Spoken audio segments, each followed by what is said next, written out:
نحمده ونستعينه ونستغفره ونعوذ بالله من شرور أنفسنا ومن سيئات أعمالنا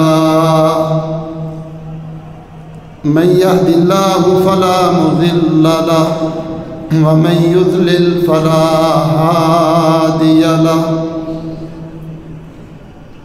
وأشهد أن لا إله إلا الله وحده لا شريك له وأشهد أن محمدًا عبده ورسوله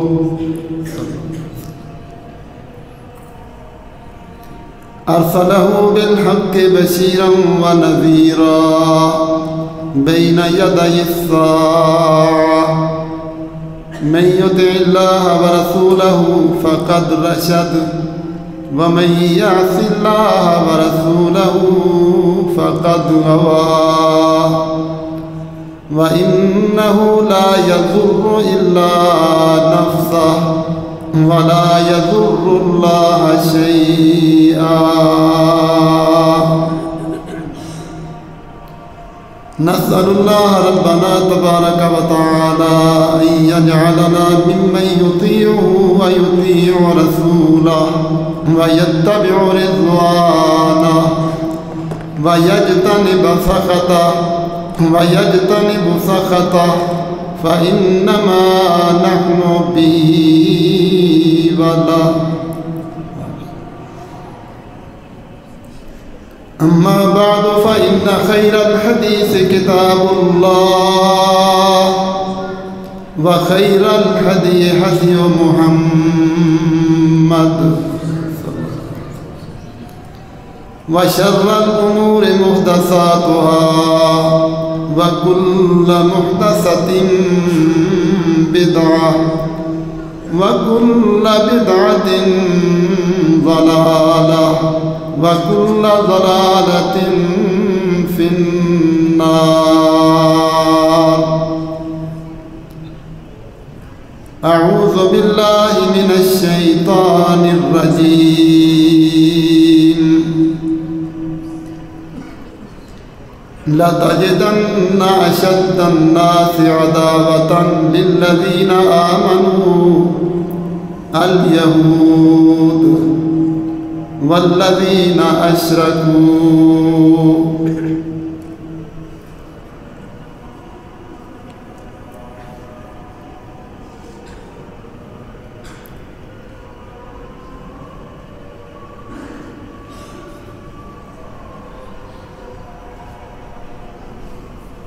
آج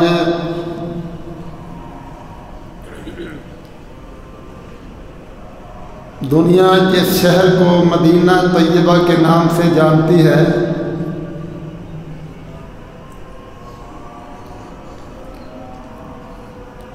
جو ہمارے پیغمبر جناب محمد الرسول اللہ صلی اللہ علیہ وسلم کی ہجرت گاہ اور آپ کا وطن تھا،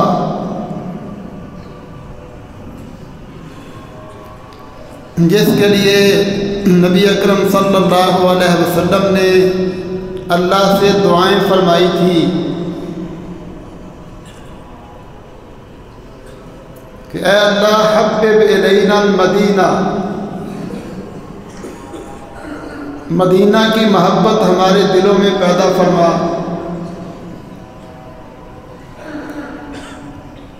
اے اللہ اس کو خیر اور برکت والا بنا، اے اللہ جس طرح تیرے خلیل ابراہیم نے تجھ سے مکہ کے لیے دعائیں کی،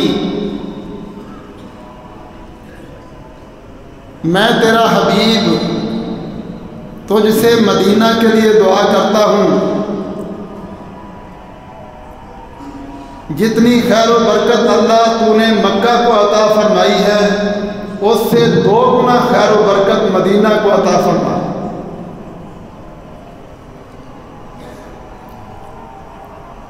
ان دعاؤں کے نتیجے میں اللہ احکم الحاکمین نے مدینہ کی محبت مسلمانوں کے دلوں میں پیدا کی ہے۔ آپ کی دعاؤں سے پہلے اس مدینہ کو یثرب کہا جاتا تھا۔ یہاں بت پرستوں کی رہائش تھی۔ اوس اور خزرج یہ بڑے قبائل تھے۔ مکہ والوں کی طرح یہ بھی بتوں کی پوجا کرنے والے تھے، اور یہ بستی وباؤں بیماریوں والی بستی تھی۔ جو بھی یہاں آ کر رہنا شروع کرتا وہ بیمار ہو جاتا تھا۔ صحابہ کرام رضوان اللہ علیہ مجمعین بھی جب ہجرت کر کے مدینہ تشریف لائے تو صحابہ بھی بیمار ہو گئے تھے۔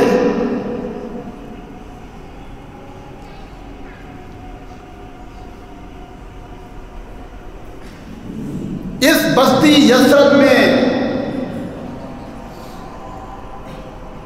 یہودی کس طرح آئے اور کیوں آئے؟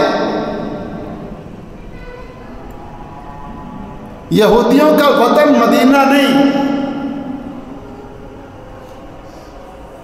یہ تو کنعان بابل عراق کے علاقے کے لوگ تھے۔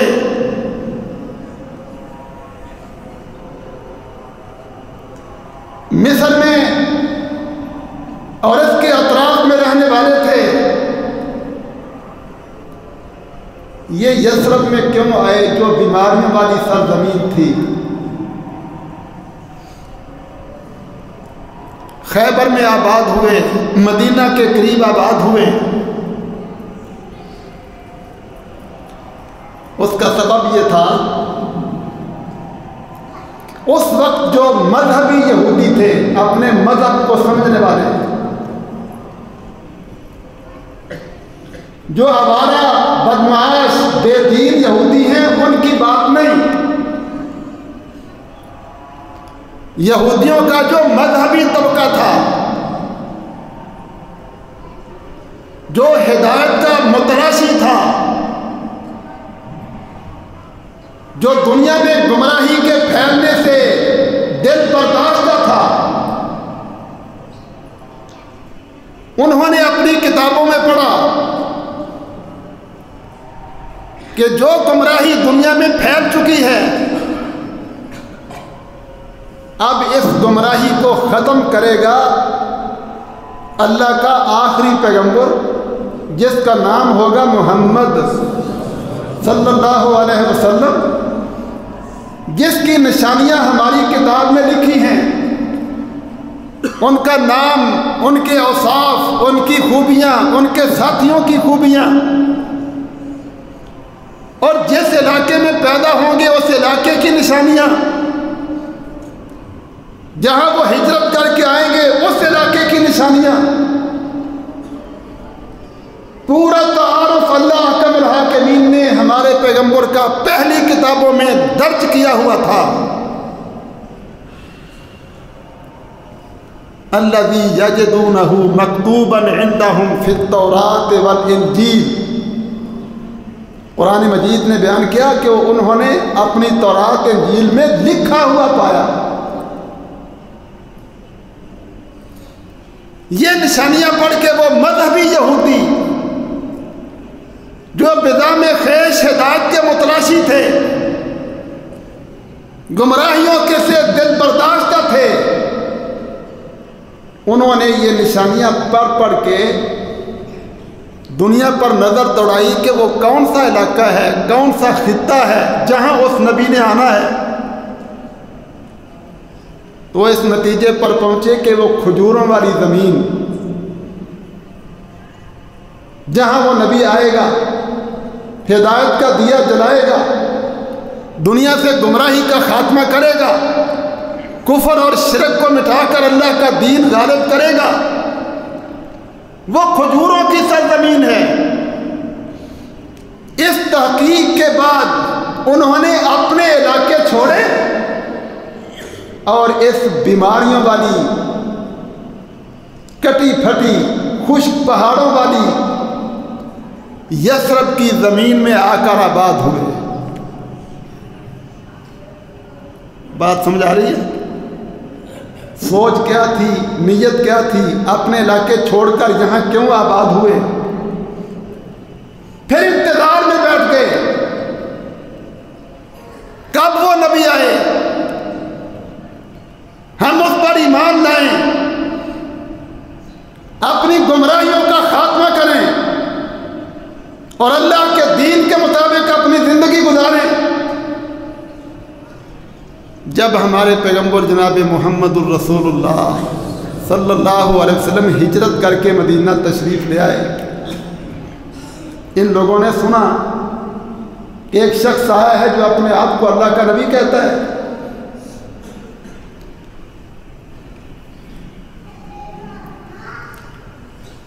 خیبر کا سردار تھا حیی ابن اخطب، یہودیوں کا سردار۔ ان کی بیٹی سگی بیٹی ہے حضرت صفیہ، ام المومنین حضرت صفیہ رضی اللہ تعالی عنہ۔ جب آپ نے خیبر فتح کیا یہ لونڈی بنی۔ اللہ کے نبی صلی اللہ علیہ وسلم نے ان کو لے لیا کہ یہ مشورہ دیا گیا یہ سردار کی بیٹی ہے اور سردار کے ہی لائق ہے۔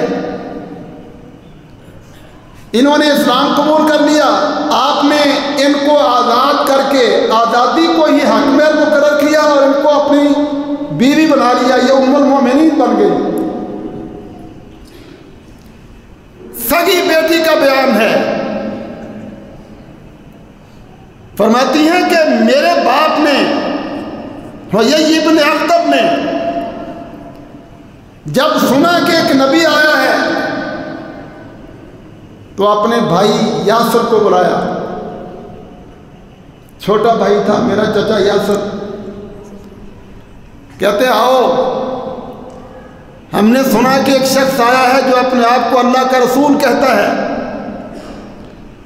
دیکھیں کہ یہ وہی نبی ہے جس کا ہماری کتابوں میں تذکرہ ہے۔ حضرت صفیہ کہتی ہیں میرے باپ اور میرا چچا دونوں بھائی آپ کے پاس گئے تحقیق کے لیے، چلے گئے، ملاقات کی، نشانیاں دیکھی، تعارف کیا، پھر واپس آئے۔ کہتے ہیں جب واپس آئے تو میں بھاگ کر گئی کہ میرا باپ آیا ہے۔ کہتے ہیں میرے باپ کو مجھ سے بڑی محبت تھی، جب کہیں جاتے تو مجھ سے پیار کر کے جاتے، جب واپس آتے تو سب سے پہلے مجھے اٹھاتے، مجھ سے پیار کرتے۔ میں اپنی اسی عادت کے مطابق بھاگی گئی کہ ابو جی آئے ہیں، لیکن عجیب چیز یہ دیکھی کہ میرے باپ نے مجھے اٹھایا ہی نہیں، مجھ سے پیار کیا ہی نہیں۔ میں بڑی پریشان ہوئی کہ آج کیا ہوا ہے، میرے باپ نے مجھ سے پیار کیوں نہیں کیا۔ خیر دونوں اندر آ گئے، آگے وہ چل رہے ہیں، پیچھے پیچھے میں آ گئی، میں پاس کھڑی ہو گئی، دونوں بھائی بیٹھ گئے۔ تو میرے چچا نے میرے باپ سے پوچھا بھائی جان کیا خیال ہے، یہ جس سے ہم ملاقات کر کے آئے ہیں، تعارف کر کے آئے ہیں، یہ وہی نبی ہے جس کا ہماری کتابوں میں لکھا ہے؟ سگی بیٹی کا بیان ہے، میرے باپ نے زمین سے تنکا اٹھایا اور تنکا اٹھا کے کہا اس تنکے کے برابر بھی شک نہیں، یہ وہی نبی ہے جس کا ہماری کتابوں میں تذکرہ ہے، تنکے کے برابر بھی شک نہیں۔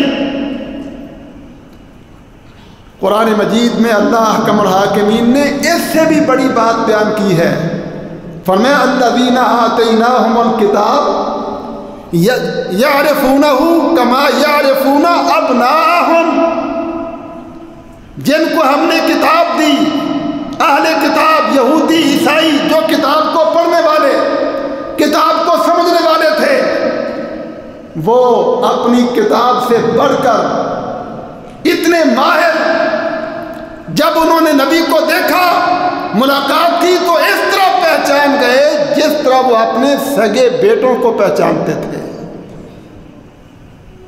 تنکے کے برابر بھی شک نہیں۔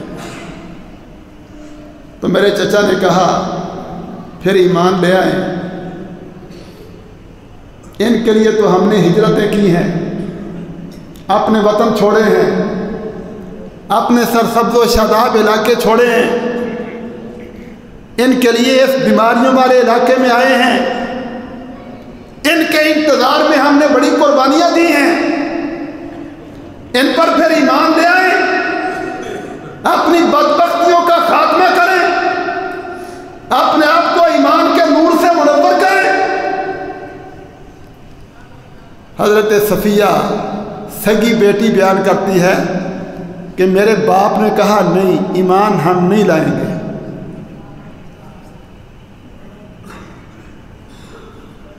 ایمان نہیں لائیں گے، جس کے لیے اتنی بڑی ہجرت کی تھی، قربانیاں دی تھی، وہ سارا مقصد، ساری قربانیاں، کوئی پرواہ نہیں، ایمان نہیں لائیں گے۔ کیوں؟ میرا چچا پوچھتا ہے کیوں؟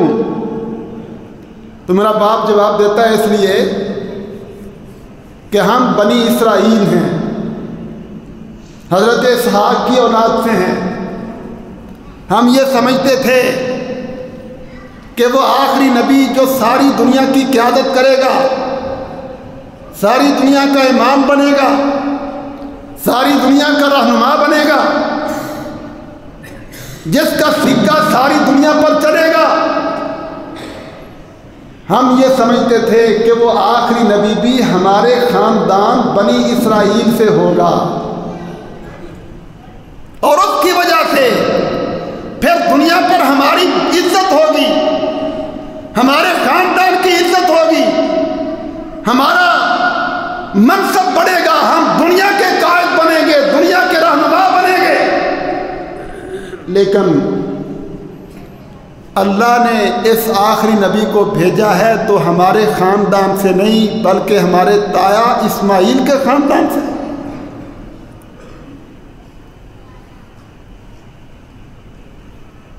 جو آج تک بکریاں چرانے والے، اونٹ چرانے والے عرب کے بدو ہیں، عرب قریش، ہم اہل کتاب، دنیا کے پڑھے لکھے لوگ، دنیا کی قیادت کرنے والے، بڑا نام رکھنے والے، اللہ نے آخری نبی بھیجا جو پوری دنیا کا قائد اور رہنما ہوگا، تو ہمیں نہیں، ہمارے خاندان کو چھوڑ کر ہمارے تایا کے خاندان کو اللہ نے عزت دے دی ہے، ہم یہ نہیں کریں گے۔ یہ تھا حسد، حسد جس کو شریکہ برادری بھی کہتے ہیں نا، حسد۔ اس حسد کی بنیاد پر یہ مذہبی یہودی ہیں، مذہبی، وہ ہمارا گرد بدعتی گمراہ یہودی نہیں، یہ مذہبی یہودیوں کا، آپ یہ ان کی تاریخ سن رہے ہیں جو اپنے آپ کو مذہبی سمجھتے تھے، جو ہدایت کے متلاشی تھے، حسد کا شکار ہوئے، کہا ہم نہیں مانیں گے۔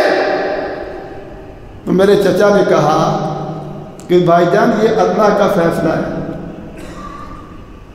ان کو اللہ نے نبی بنایا ہے، اللہ نے ان کو دنیا کا قائد اور رہنما منتخب کیا ہے، اللہ نے ان کی اطاعت میں ہدایت رکھی ہے، یہ تو اللہ کا فیصلہ ہے۔ تو میرے باپ نے آگے سے بڑی بات کہی، اس نے کہا ہم اللہ سے بھی لڑیں گے، ہم اللہ سے بھی، ملحمتن کتبت علینا، کہتا ہے یہ جنگ ہے، یہ لڑائی ہے جو اللہ نے ہمارے اوپر لکھ دی ہے۔ اللہ چاہتا ہے کہ دنیا ان کی قیادت میں آئے، ان کی اتباع کرے، ان کی فرما برداری کرے، اور ہم چاہتے چاہیں گے کہ ان کی نہیں ہمارے کلچر ہمارے نظام دنیا پر چلیں اور ہم اللہ سے بھی لڑیں گے۔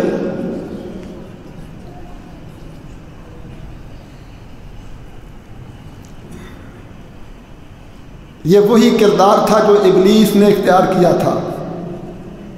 جب آدم علیہ السلام کو اللہ نے پیدا کیا، ابلیس دیکھ رہا تھا کہ آدم کو پیدا کرنے والا خود اللہ ہے، اپنے ہاتھوں سے بنایا ہے۔ صحیح بخاری میں موجود ہے کہ اللہ نے حضرت آدم علیہ السلام کا جب ڈھانچہ جسم بنا دیا، ابھی روح نہیں پھونکی تھی،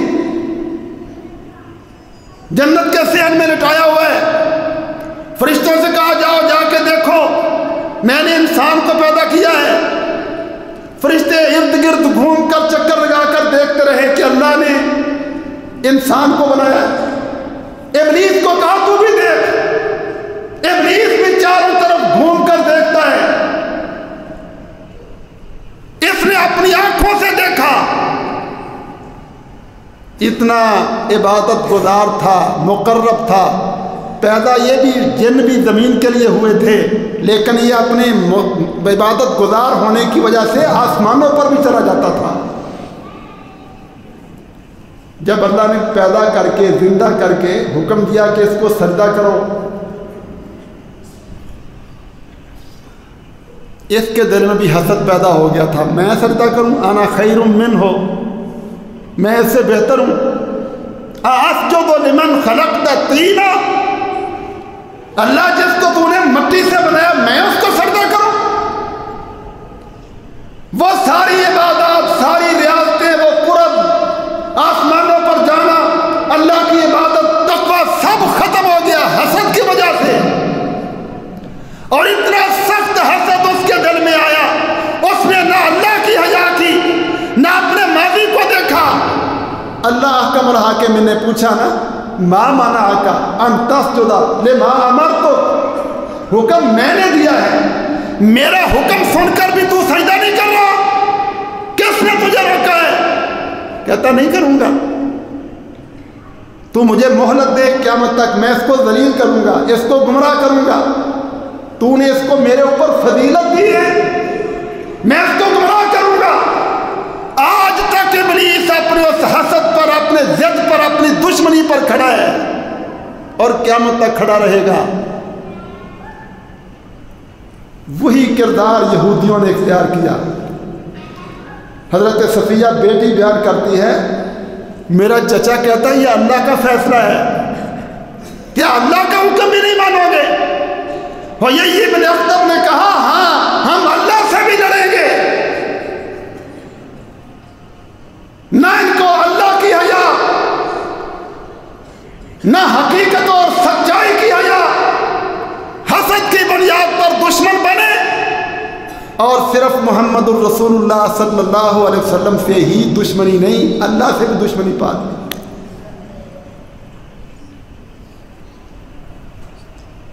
انہوں نے دشمنی کیسے کی؟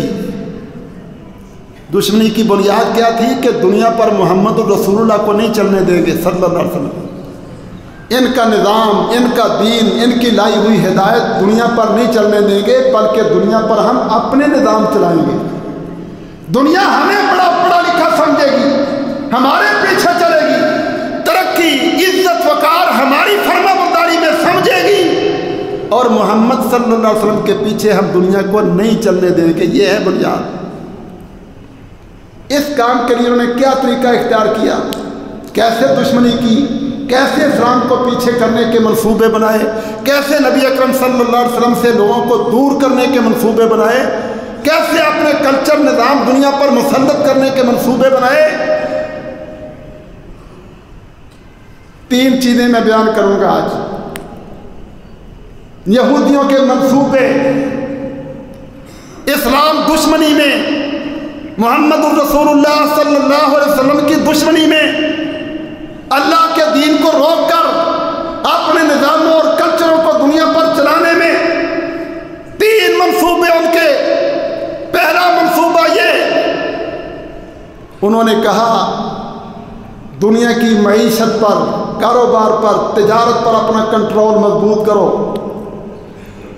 پہلا طریقہ یہ اختیار کیا مدینہ کے یہودیوں نے کہ مدینہ آس پاس اور عرب کی تجارت پر کنٹرول کیا. کھیتی باڑی کرو، باغات کرو، تجارتیں کرو. معیشت انسان کی مجبوری ہے، کھانا پینا، کاروبار زندگی کی ضرورت ہے. اس ضرورت کو، اس کاروبار کو، اس تجارت کو اپنے کنٹرول میں کرو، اپنے اصولوں پر تجارت چلاؤ اور یہ تمہارے محتاج رہیں، تمہارے اصولوں کے پابند بنے. تم اپنے اصولوں پر، اپنی تجارت اور کاروبار پر ان کو معاشی طور پر اتنا مجبور کر دو کہ یہ تمہارے بغیر چل نہ سکے. دوسرا منصوبہ ان کا یہ تھا کہ سود کے اندر ان کو جکڑو، سودی قرضے دو ان کو. ان قبائل کو، قبیلوں میں رہنے والے عرب قبائل کا نظام تھا اس وقت، ان قبیلوں کو ان کے اندر خواہشات پیدا کر کے، دنیا کی محبت پیدا کر کے، جس کے پاس مال ہے وہ عزت والا ہے، وہ بڑا آدمی ہے، دنیا پیسے کی ہے. ان کے اندر دنیا کی محبت پیدا کرو، لمبی چوڑی خواہشات پیدا کرو، رہن سہن کے سٹیٹس معیار بناؤ اور ان کو اس معیار کے پیچھے لگانے کے لیے طمع، حرص اور لالچ پیدا کرو اور اس کے لیے پھر ان کو سود پر قرضے دو اور سودی قرضوں میں ان کو جکڑ لو.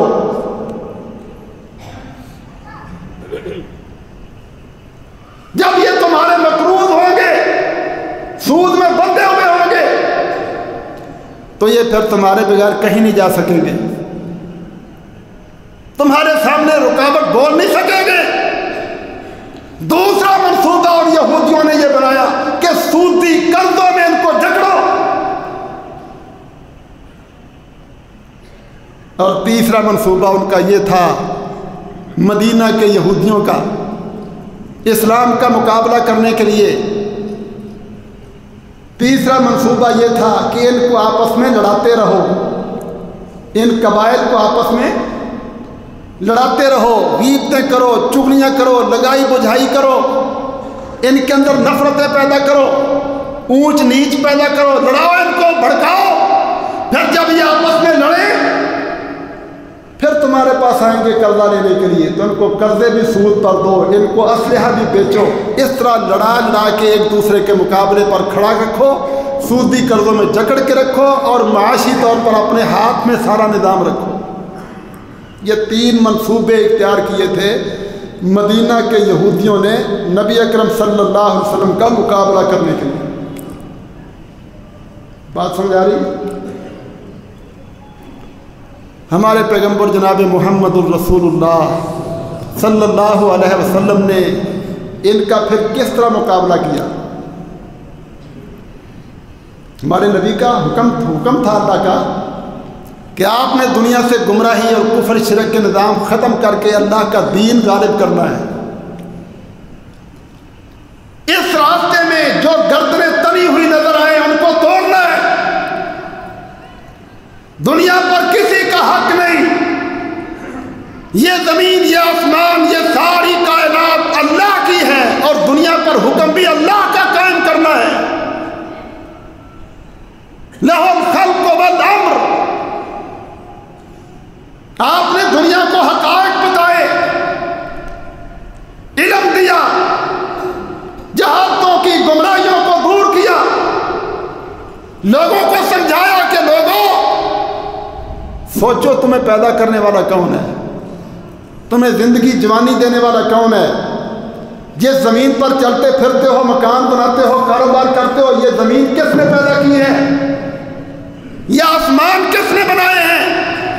جو کھاتے پیتے ہو، پھل پھول سبزیاں اناج، کون پیدا کرنے والا ہے؟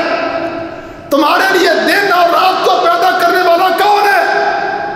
یہ سوال اٹھائے، ذہین سمجھدار انسانوں کو سوچنے پر مجبور کیا. پھر ان کو رہنمائی دی کہ یہ سب کچھ پیدا کرنے والا ایک اللہ ہے. اس نے تمہیں اتنی نعمتیں عطا فرمائی ہیں، اتنی نعمتیں عطا کی ہیں، اتنے احسان کیے ہیں کہ تم جو کچھ بھی ہو اللہ کی رحمت کے ساتھ ہو تو اللہ کا تمہارے اوپر حق ہے کہ تم اس کے حکم کے مطابق زندگی گزارو، اس کی عبادت کرو، اس کے ساتھ کسی کو شریک نہ ٹھہراؤ۔ حق اللہ علی العباد ان یعبدوہ ولا یشرکوا بہ شیئا، اللہ کا حق ہے بندوں پر، وہ خالق ہے، وہ مالک ہے، وہ رازق ہے، اس کا حق ہے تمہارے اوپر۔ قرآن مجید نے بیان کیا جو انسان اللہ کی زمین پر رہتا ہے، اللہ کی پیدا کردہ نعمتیں کھاتا ہے، اللہ کے پیدا کیے ہوئے دن اور رات سے فائدے اٹھاتا ہے اور اللہ کی عبادت نہیں کرتا، وہ مجرم ہے، اللہ کا مجرم ہے۔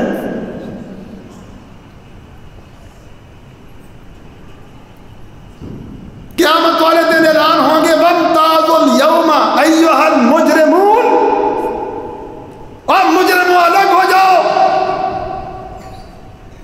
آج دنیا کے لالچ، مفاد پرستی، دنیا کے جعلی جھوٹے معیار، خود ساختہ اسٹیٹس جو یہودیوں کے منصوبے تھے، ان میں مسلمان بھی پھنسے ہوئے ہیں، نہ نماز پڑھتے ہیں، نہ روزہ رکھتے ہیں، نہ مسجدوں میں آتے ہیں، نہ قرآن پڑھتے ہیں، نہ جہاد کرتے ہیں، اور سمجھتے ہیں ہم پڑھے لکھے اور اعلیٰ لوگ ہیں۔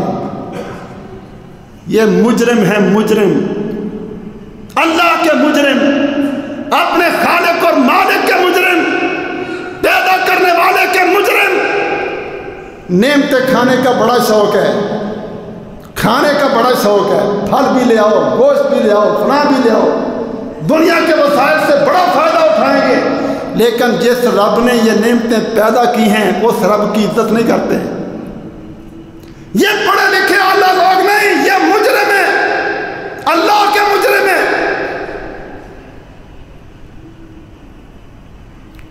نبی اکرم صلی اللہ علیہ وسلم نے یہ حقیقتیں بیان کی، انسانوں ذرا سوچو تو صحیح، تمہیں اس نے پیدا کیا ہے، تمہیں جوانی دی ہے، تمہیں بیویاں اولادیں دی ہیں، تمہیں شفا دی ہے، تمہیں اتنی نعمتیں دی ہیں، ان تعدوا نعمت اللہ لا تحصوها، ان انعامات کی بنیاد پر اللہ کا حق ہے تمہارے اوپر۔ وہ جانور ہیں جو یہ نہیں سوچتے ہمیں کس نے پیدا کیا ہے، ہمیں کون روزی دیتا ہے، ان کو صرف کھانے کے ساتھ غرض ہے، خواہشات کے مطابق زندگیاں گزارتے ہیں۔ یہ جانوروں کے کام ہیں، انسانوں کے یہ کام نہیں۔ انسان کو اللہ نے سمجھدار بنایا ہے، انسان سوچے، انسان غور کرے۔ یہ آنکھیں دیکھتی ہیں، کان سنتے ہیں، زبان چکھتی ہے، ہاتھ پکڑتے ہیں، ناک سونگتا ہے، ان کو حواس بولتے ہیں۔ حواس خمسہ یا حواس ستہ، 5 یا 6 اختلافی مسئلہ ہے۔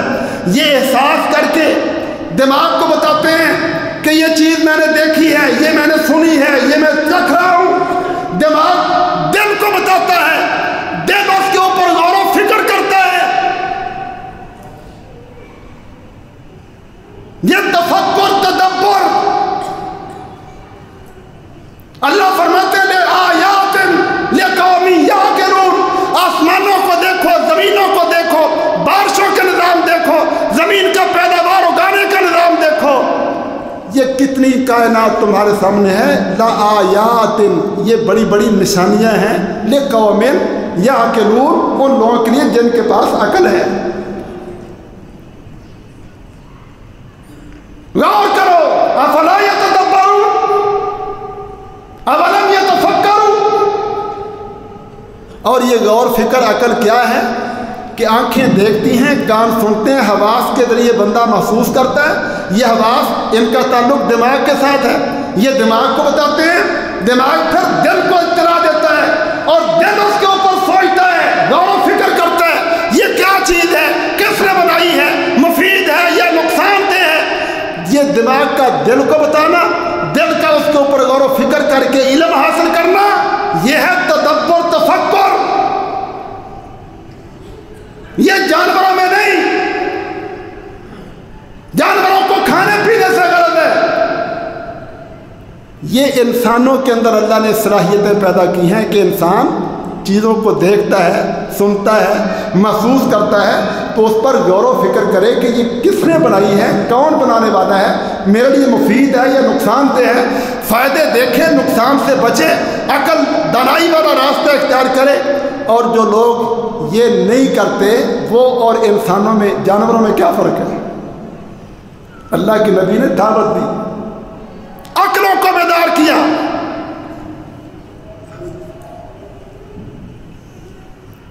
میں اس دعوت کی بنیاد پر اصلاح کرو۔ آج دنیا کا کوئی شخص یہ بتائے، اس نے ملازم رکھے ہیں نا، ملازم نوکر رکھے ہوتے ہیں اپنے کاروبار میں، مہینے کے بعد 25-30 ہزار تنخواہ دیتا ہے، 25-30 ہزار مہینے کے بعد دے کر سمجھتا ہے کہ میرا حق ہے اس کے اوپر کہ یہ میرے حکم کے مطابق چلے۔ کیوں جی؟ ملازم رکھے ہیں نا اپنے بھی، فیکٹریوں میں، کارخانوں میں، مہینے کے بعد تنخواہ دے کے اپنا حق سمجھتے ہو نا۔ اور ملازم بھی سمجھتا ہے کہ میری ڈیوٹی ہے۔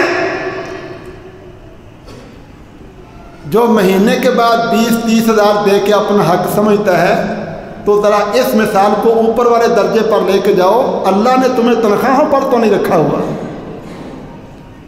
اللہ تو اتنی نعمتیں دینے والا ہے کہ اس کی نعمتیں گنی نہیں جا سکتی۔ حضرت داؤد علیہ السلام نے اللہ سے ایک دفعہ سوال کیا، اللہ تیری سب سے چھوٹی نعمت کون سی ہے؟ فرمایا میرے نبی داؤد، یہ سانس ہے جو آپ لے رہے ہیں، سانس اللہ کی سب سے چھوٹی نعمت۔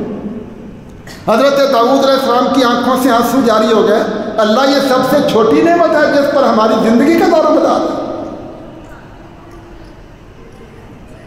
کون سی عقل ہے جو اس حقیقت کا انکار کرے کہ جو مالک ہے، جو رازق ہے، جو رب ہے، جو سب کچھ دینے والا ہے، اس کی عزت نہ کی جائے، اس کی فرما برداری نہ کی جائے؟ کون سی عقل ہے جو اس کا انکار کرے؟ اس لیے قرآن کا فیصلہ جتنے بھی دنیا میں کافر ہیں نا، یہ جانوروں سے بھی بدتر ہے۔ ان جانوروں کو اعلیٰ تعلیم یافتہ کہنا، جو مذہب سے دور ہیں، قرآن سے دور ہیں، حدیث سے دور ہیں، نبی کی سنت سے دور ہیں، نمازوں کی پرواہ نہیں، قرآن کی پرواہ نہیں، یہ اپنے آپ کو پڑھا لکھا نہ سمجھے، حقیقت کو قبول کرتے ہوئے اپنے آپ کو اپنے پیدا کرنے والے کا مجرم سمجھے۔ یہ سازش یہودیوں کی تھی، ان کے اندر جعلی اسٹیٹس بناؤ، دنیا کے معیار کھڑے کرو، ان معیاروں کے پیچھے ان کو لگا دو، یہ دین کی طرف نہ آئے، یہ دنیا میں لالچی بن کے دنیا کے وسائل جمع کرنے میں لگے رہے، پھر ان کو جکڑ دو قرضوں میں، سود میں، اور محمد صلی اللہ علیہ وسلم کی طرف نہ جانے دو۔ آپ نے دعوت دی، اس دعوت کے مقابلے پر یہ رکاوٹ بن کے کھڑے ہوئے، جانتے تھے، بیٹوں کی طرح پہچانتے تھے، دل کے اٹھا اٹھا کے کہا کرتے تھے، اتنا بھی شک نہیں۔ کتنے جھوٹ بولے ہوں گے انہوں نے لوگوں کو روکنے کے لیے، نبی اکرم صلی اللہ علیہ وسلم سے لوگوں کو دور کرنے کے لیے کتنے جھوٹ بولے ہوں گے۔ اللہ کے نبی نے کس طرح مقابلہ کیا ان کا، کیسے ان کے منصوبوں کو ناکام بنایا؟ ان کا پہلا منصوبہ کیا تھا؟ دنیا کی معیشت پر کنٹرول کرو، عرب کی معیشت کو اپنے ہاتھ میں لاؤ، اور ان کی معیشت کی بنیاد تھی لالچ پر، سود پر، مفاد پرستی پر، لوگوں کو مجبور کر کے کھانے پینے، کاروبار چلانے، نفع حاصل کرنے کی مجبوری اتنی بنا دو کہ یہ دین کی طرف نہ دیکھیں، یہ پیٹ کے چکروں میں پڑے رہیں، سود میں جکڑ لو ان کو، محمد صلی اللہ علیہ وسلم کی طرف نہ جائیں۔ کہے جی کیا کریں جی، کھانے پینے کی، بچوں کے معاملے ہیں، گھر کے معاملے ہیں، کہاں جائیں، ٹائم ہی نہیں۔ ہمارے پیغمبر جناب محمد الرسول اللہ صلی اللہ علیہ وسلم نے اپنی امت کو کیا طریقہ دیا؟ میں ان کو دنیا کے لالچ سے پاک کیا ہے، یہ عقیدہ دیا کہ دنیا کے وسائل جمع کرنا، دولتیں جمع کرنا، اپنے آپ کو بڑا بنانا، یہ تو فانی حقیر دنیا ہے، یہ ہمارا معیار نہیں۔ اصل ہماری زندگی آخرت کی ہے۔ آخرت میں اپنے آپ کو باعزت بنانا، باوقار بنانا، جنت میں اعلیٰ درجات حاصل کرنا، اپنے پیدا کرنے والے کو راضی کرنا، خوش کرنا، ہمارا اسٹیٹس، ہمارا معیار یہ ہونا چاہیے۔ ہم دنیا میں گزارا کریں گے جس طرح مسافر سفر میں گزارا کرتا ہے، وہ مستقل لمبے چوڑے پروگرام نہیں بناتا۔ ہم نے دنیا میں گزارا کرنا ہے، لمبے چوڑے پروگرام ہمارے دنیا کے نہیں، لمبے چوڑے پروگرام ہمارے آخرت کے ہیں، دین کے ہیں، اللہ کو راضی کرنے کے۔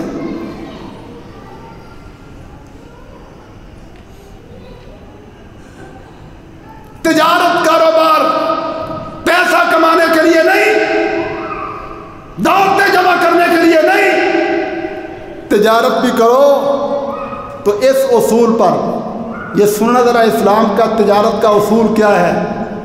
تجارت کا لفظ نا، تجارت اجرت سے ہے، اجرت۔ اجرت کا معنی سمجھتے ہیں نا، محنت کے بدلے میں جو مزدوری ملتی ہے نا، اس کو اجرت کہتے ہیں۔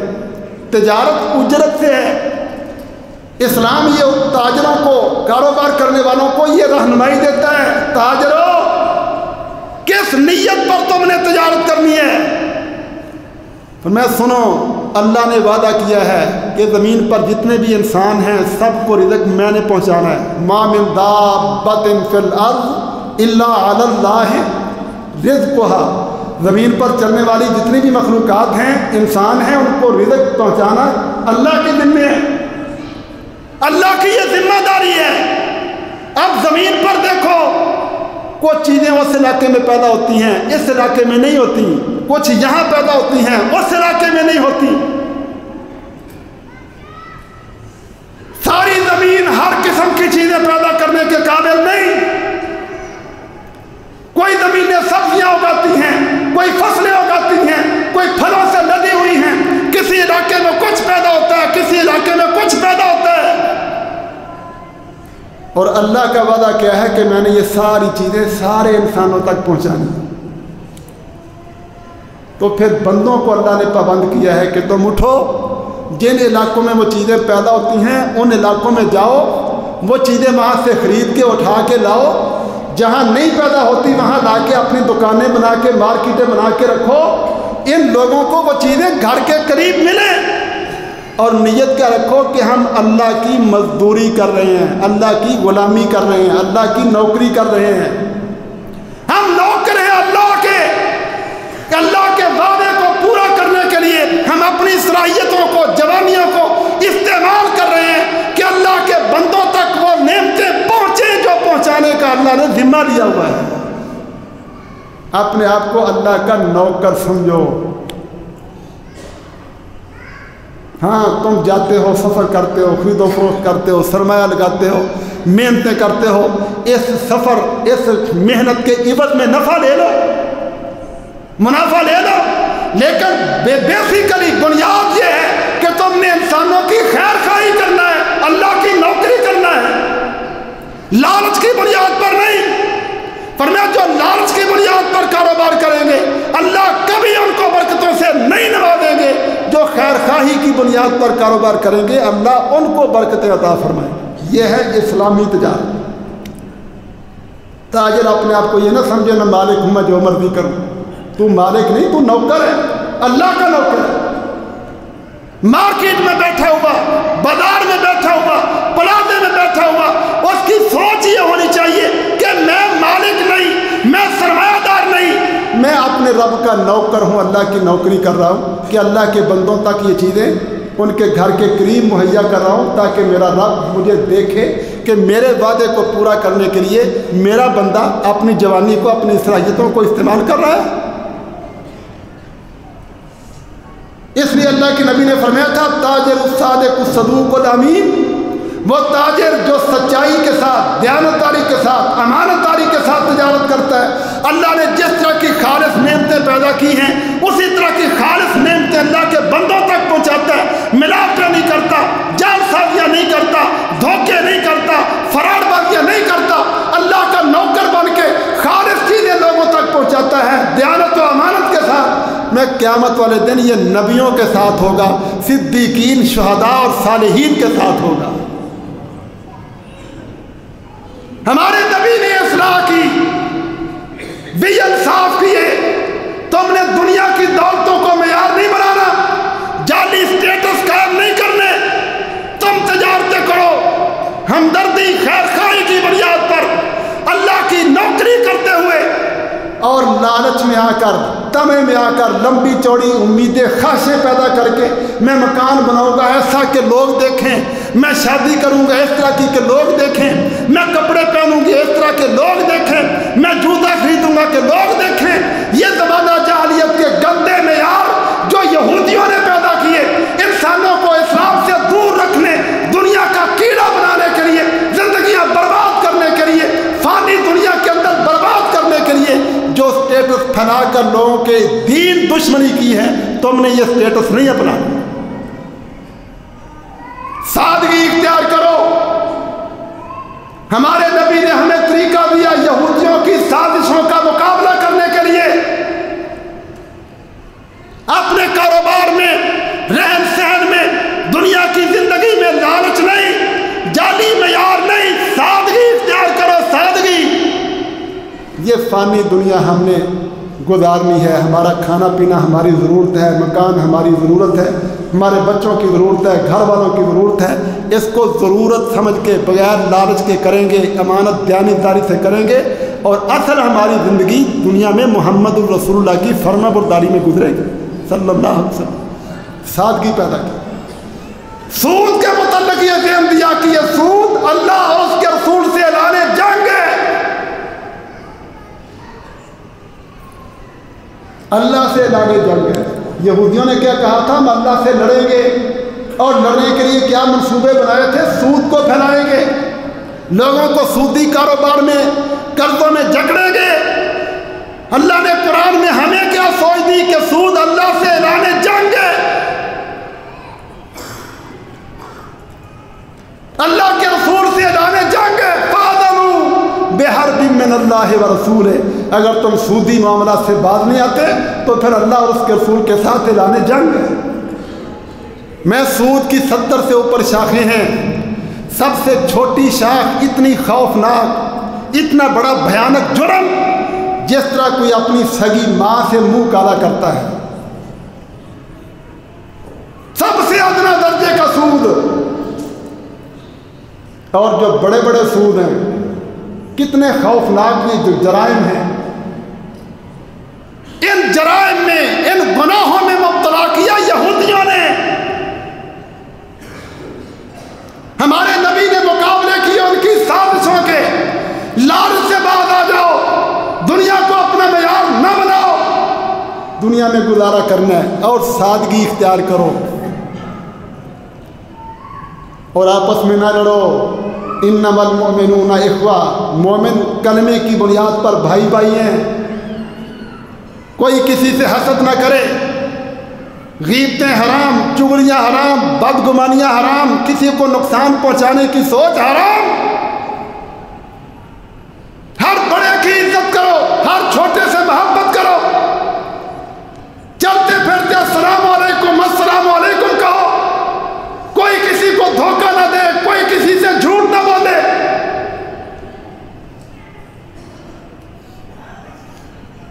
یہ فرقہ پرستیاں، یہ برادری ازم، ان جھوٹے معیاروں کو چھوڑ دو۔ کلکم بنو آدم، تم سب ایک گھر کے افراد ہو، ایک باپ کی اولاد ہو، ایک ماں کی اولاد ہو۔ لا فضل لعربی علی عجمی، کسی عربی کو عجمی پر فضیلت نہیں، کسی گورے کو کسی کالے پر فضیلت نہیں۔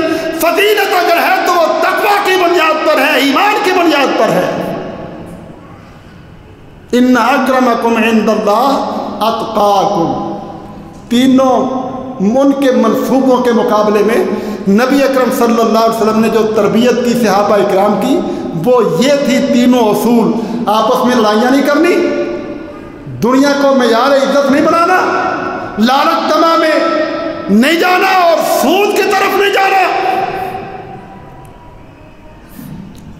اپنے اندر یہ سوچ غالب رکھو کہ ہم اللہ کے بندے ہیں، اللہ کی عبادت کے لیے پیدا ہوئے ہیں۔ اور عمومی عقیدہ کیا دیا؟ عمومی میں یہ جو کافر ہے نا یہودی ہیں، ٹھیک ہے تمہارے سامنے بڑے بڑے تاجر ہیں، بڑے بڑے کاروباری ہیں، لوگوں کو قرضے دیتے ہیں، ان کو پڑھا لکھا نہ سمجھو، ان کو اعلیٰ تعلیم یافتہ نہ سمجھو، ان کو چند دنیا کے پیسوں کی بنیاد پر بڑا نہ سمجھو، حقیقتوں کو دیکھو، یہ اللہ کے دشمن ہیں، اللہ کے نبی کے دشمن ہیں، دنیا میں سچائی کے دشمن ہیں، حقیقتوں کے دشمن ہیں، دنیا کو گمراہیوں میں جہالتوں میں رکھنے والے ہیں، انسانیت کو جنت سے محروم کر کے جہنم کی طرف دھکیلنے والے بد کردار بد اخلاق لوگ۔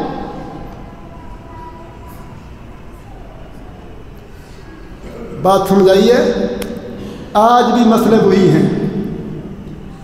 فلسطین یہودیوں کا علاقہ نہیں، یہ باہر سے آئے ہیں، جس طرح مدینہ میں یہودی باہر سے آئے تھے، فلسطین میں بھی یہودی باہر سے آئے ہیں،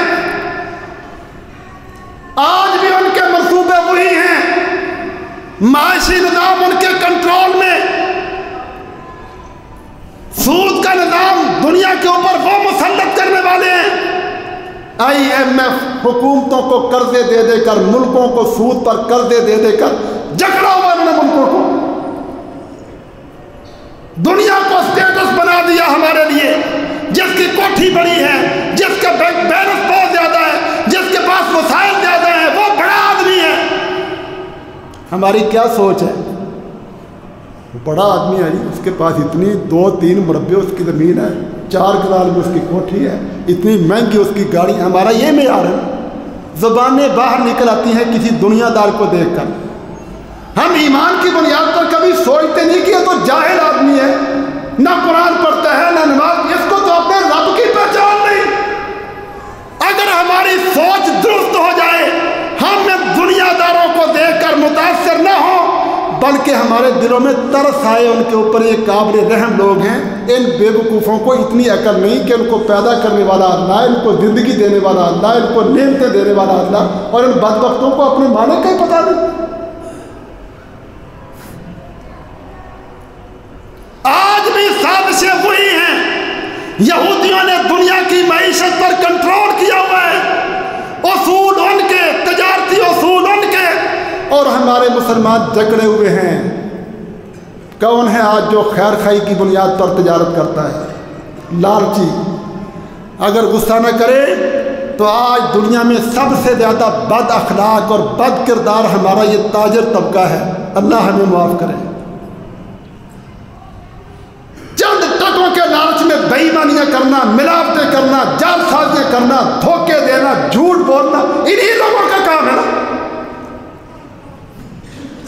حریف دنیا کے لالچی غریبوں کا خون چوسیں گے، مسکینوں کو گالیاں دیں گے، محتاجوں کے اوپر ظلم کریں گے، حقداروں کے حق کھا جائیں گے، بہنوں کو وراثت نہیں دیتے، بیٹیوں کو وراثت نہیں دیتے، بوڑھے ماں باپ کو کہتے ہیں ہمارا حصہ دے، ہماری جان چھوڑ، ہمیں الگ کر دے۔ دنیا کے لالچ نے کتنا گرا دیا ہم کو۔ آج ہماری حقیقتیں یہ ہیں، اور یہودیوں کا مقابلہ کرنا چاہتے ہو، فلسطین میں ظلم کرنے والے اسرائیلیوں کا مقابلہ کرنا چاہتے ہو، تو اپنے نبی سے طریقہ سیکھو۔ ہم میدانوں میں نہیں پہنچ سکتے، پابندیاں ہیں، فتنے ہیں، لیکن وہ منہج جو ہمارے نبی نے خیبر کے یہودیوں کو ناکام کرنے اور ذلیل کرنے کے لیے اختیار کیا تھا، جس پر صحابہ کرام کو تیار کیا تھا، اور صحابہ کرام نے پھر ان یہودیوں کی گردنیں کاٹی تھیں، ان سے زمینیں چھین لی تھی، ان کو خیبر سے جلا وطن کر دیا تھا، ان کو ذلیل و رسوا کر کے اسلام کا جھنڈا بلند کیا تھا، وہ منہج تو ہم لے سکتے ہیں۔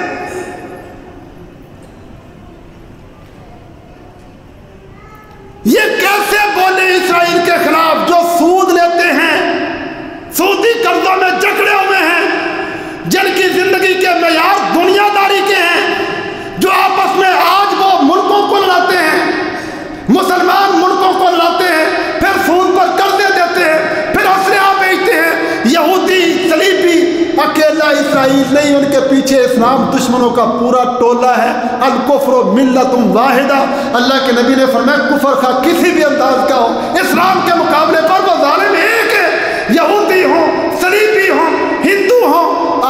کے وہی منصوبے ہیں جو اس وقت یہودیوں کے تھے۔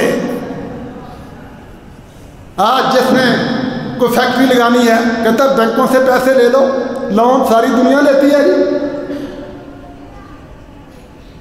میرے پاس ایک گاؤں کا چودھری آ گیا، جی تم کہتے ہو یہ سود پر نہیں لینا چاہیے تو کیا کریں؟ میں نے کہا کوئی بھینس بیچ لو، کوئی گائے بیچ لو، بیوی کے پاس 100 تولے زیور پہنا ہے وہ بیچ لو۔ اخبار پہ خبر آتی ہے نا فلاں گھر میں چور گئے، آگے لکھا ہوتا ہے 80 تولے سونا لے گئے، 80 تولے گھر میں رکھے وہ بیچ لو۔ اور تجارت وہ ہوتی ہے جو اپنے سرمایہ سے ہو۔ آج ہمارے لوگ سرمایہ نہیں لگاتے، یہ کمیشن ایجنٹ بنے ہوئے ہیں۔ میرا کیا کاروباری؟ پراپرٹی ڈیلر ہوں جی، پراپرٹی ڈیلر، کمیشن ایجنٹ، نہ سرمایہ نہ پیسہ، زبان کی کھٹیاں کھانے والے، ادھر ادھر کی باتیں، سود پر پلنے والے سارے، کوئی تاجر نہیں، سب حرام کھانے والے الا ماشاء اللہ، جھوٹ بولنے والے، ملاوٹیں کرنے والے۔ تجارت ہے، اپنا سرمایہ لگاؤ، چیزیں خریدو، اپنی ملکیت میں لاؤ، پھر آگے بیچو، اور وہ ہمدردی کی بنیاد پر۔ ساری دنیا کو انہوں نے دنیا کے لالچ میں، پیسے کے لالچ میں سرمایہ نہ لگانا پڑے۔ آن لائن بڑے کاروبار چلتے ہیں جی، مہینے کے بعد اتنے پیسے آپ کو ملیں گے، آپ اور بندے لے آؤ آپ کو، اور یہ یہودیوں کی وہی سازشیں ہیں جو انہوں نے اس وقت کی تھی، آج بھی وہی سازشیں ہیں۔ مسلمانوں کو جوئے میں ڈال دو، سود میں ڈال دو، دنیا کے لالچ پیدا کر دو، قرضوں میں جکڑ لو، آپس میں لڑتے رہو، دنیا کا معیار ان کے دلوں میں مضبوط کر دو۔ یہ اپنے دنیاوی اسٹیٹس میں جوانیاں برباد کر دیں، زندگیاں برباد کر دیں۔ نوجوان لڑکے بھی نوکری کی تلاش میں، جاب مل جائے، لڑکیاں بھی جاب نوکری کی تلاش میں، نوکر نوکر نوکر۔ کوئی کھانے پینے کی غربت نہیں، غربت رسم و رواجوں کی، لالچ اور طمع کی، اپنے آپ کو اونچا بنانے کی ہے۔ یہ پیٹ کی لالچ بھرتے ہی نہیں۔ اللہ کے نبی نے فرمایا تھا سونے کی ایک وادی کسی کے پاس آ جائے تو وہ چاہے گا ایک وادی اور ہونی چاہیے۔ آج ہم یہودیوں کا اگر مقابلہ کرنا چاہتے ہیں تو یہ لالچ چھوڑے، دنیا کے جعلی معیار چھوڑے، سادگی پر آئے، سودی قرضے چھوڑ دیں۔ IMF اور یہ بینکوں کا سارا نظام یہودیوں کے پاس ہے۔ یہ اسلامی بینک بنے پھرتے ہیں، جھوٹ بولتے ہیں کہ ہم اسلامی بینک والے ہیں اور سود کے بغیر چلتے ہیں، بکواس کرتے ہیں۔ سارے بینکوں کا نظام یہودیوں کے پاس ہے، اور ہم نے، اللہ ہمیں معاف کر دے، ہمیں سمجھ نہیں، اپنے پیسے کما کے نا جھوٹ سچ بول کے جو کماتے ہیں وہ کہاں رکھتے ہیں؟ کہاں رکھتے ہیں؟ بینکوں میں، یہودیوں کے پاس۔ ہم ان کی سازشوں میں پھنسے ہوئے۔ اگر مقابلہ کرنا ہے ظالموں کا، یہودیوں کا، تو وہ طریقے جو محمد الرسول اللہ صلی اللہ علیہ وسلم نے عطا فرمائے تھے۔ آؤ اپنے آپ کو لالچوں سے پاک کریں، طمع سے پاک کریں، اللہ کے بندے سمجھیں، اپنے آپ کو اللہ کا بندہ سمجھیں۔ تجارت کرنی ہے تو اسلام کے اصولوں پر، اللہ کا نوکر بن کے، خیر خواہی ہمدردی کے ساتھ۔ دنیا کو معیار نہ بنائے، ایمان کو معیار بنائے، ایمان کو۔ آپس میں لڑائیاں چھوڑ دیں، یہ دیوبندی وہابی بریلوی کے مسئلے چھوڑ دیں، یہ سیاست میں لڑائیاں، تحریک انصاف، مسلم لیگ، فلاں لیگ، نفرتیں پالنا چھوڑ دیں۔ لا الہ الا اللہ محمد الرسول اللہ کی بنیاد پر بھائی بھائی بن کے رہیں، اور ان کو پڑھا لکھا نہ سمجھیں۔ یورپ کی کیا بات ہے جی، امریکہ کی کیا بات ہے، مر گیا بیچارہ حجامتیں الٹی سیدھی بنا کے، تنگ لباس پہنتے پہن کے، چوڑی پجامے پہن کے، رنگے بال پھیلا کے، ہماری بیٹی ہمارا بیٹا کیا سمجھتا ہے کہ اس طرح چوڑوں کی نقلیں اتار کے میں عزت والا ہو جاؤں گا؟ ویژن تبدیل کرو، عقیدے درست کرو، اپنی اصلاح کرو، اور انشاءاللہ العزیز یہ محمد الرسول اللہ صلی اللہ علیہ وسلم کا دیا ہوا منہج، جس پر آپ نے صحابہ کرام کی تربیت کر کے ان کو میدانوں میں کھڑا کیا تھا، اسلام کا سپاہی بنایا تھا، کفر کے مقابلے کیے تھے، اسلام کا جھنڈا بلند کیا تھا، غیروں کی بندگی سے نکال کر ان کو اللہ کی بندگی پر جمع کیا تھا، یہ منہج انشاءاللہ مرکزی مسلم لیگ بتائے گی آپ کو۔ آج اگر ہم ان یہودیوں کا مقابلہ کرنا چاہتے ہیں تو صرف زبانی جمع خرچ نہیں، اصل منہج پر آؤ، اپنے آپ کو ان کے منصوبوں سے، ان کی سازشوں سے نکال کر، اپنے نبی سے رہنمائی لے کر اپنے آپ کو صحیح اسلام کی بنیاد پر کھڑا کریں۔ اللہ سے دعا ہے اللہ ہمیں اپنی اصلاح کرنے کی توفیق عطا فرمائے، اللہ مظلوموں کی مدد فرمائے، ظالموں کو تباہ و برباد فرمائے، فلسطین میں، کشمیر میں، سب جگہ پر مظلوموں کی اللہ مدد فرمائے۔ اور یہ جو ظالم اصل میں اسلام کے دشمن ہیں، محمد الرسول اللہ کے دشمن ہیں، اور اس دشمنی کی آڑ میں یہ مسلمانوں کے دشمن ہیں، ان کو برباد کرنا چاہتے ہیں اور اپنے کفریہ نظام دنیا پر غالب کرنا چاہتے ہیں۔ اللہ اس سارے سسٹم کو سمجھ کر ہمیں حقیقت میں ان کے مقابلے پر پکا سچا مومن بن کر کھڑا ہونے کی توفیق عطا فرمائے۔ وآخر دعوانا ان الحمد للہ رب العالمین۔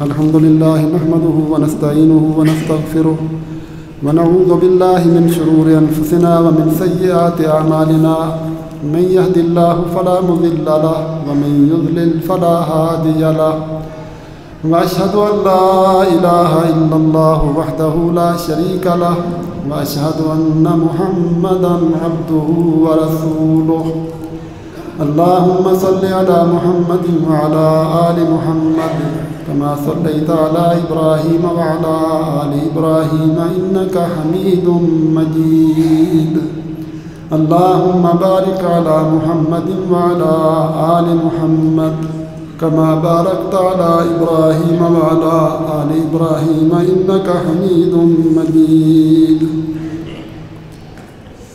ان دو تین بیماروں کے لیے صحت کی دعا کی درخواست کی گئی ہے۔ غازی عبد المجید صاحب، ان کی کمر میں درد ہے۔ قاسم صاحب ہیں، ان کے ویزا پروسیس میں مشکلات ہیں، انہوں نے آسانی کے لیے دعا کی درخواست کی ہے۔ اللہ تعالیٰ سب بیماروں کو شفا عطا فرمائے، جو بھی مشکلوں میں ہے اللہ ان کے لیے آسانیاں فرمائے۔ الاقصی میڈیکل سینٹر کی جانب سے حجامہ کیمپ کا اہتمام کیا گیا ہے۔ جن بھائیوں نے حجامہ کروانا ہو جمعہ کے بعد نیچے الاقصی میڈیکل سینٹر میں تشریف لے جائیں۔ حجامہ اسلام کا بتایا ہوا بہترین طریقہ علاج ہے۔ حضرت جبریل نے وحی کے ذریعے نبی اکرم صلی اللہ علیہ وسلم کو حجامہ سینگی لگوانا یہ طریقہ علاج بتایا تھا۔ میں اپنی امت کو کہو کہ وہ حجامہ کروایا کریں۔ ہم مغرب کے طریقہ علاج میں پھنسے ہوئے ہیں جو کہ ان سائنٹیفک طریقہ علاج ہے۔ فائدے ہوتے ہیں ہر چیز کے، لیکن یہ کوئی کامیاب نہیں۔ ہمیں اپنے اسلام کی طرف پلٹنا چاہیے۔ اللہ ہمیں توفیق عطا فرمائے۔ اللہم اعز الاسلام والمسلمین، اللہم دمر علی اعداء الدین، اللہم طہر قلوبنا من النفاق واعمالنا من الریاء والسنتنا من الکذب وأعيننا من الخيانة فإنك تعلم خائنة الأعين وما تخفي الصدور۔ يا قاضي الحاجات اقض حاجاتنا وحاجات المسلمين، يا شافي الأمراض اشفنا واشف مرضانا ومرضى المسلمين۔ ربنا آتنا خير الدنيا وخير الآخرة واصرف عنا شر الدنيا وشر الآخرة۔ سبحانك اللهم وبحمدك أشهد أن لا إله إلا أنت أستغفرك وأتوب إليك۔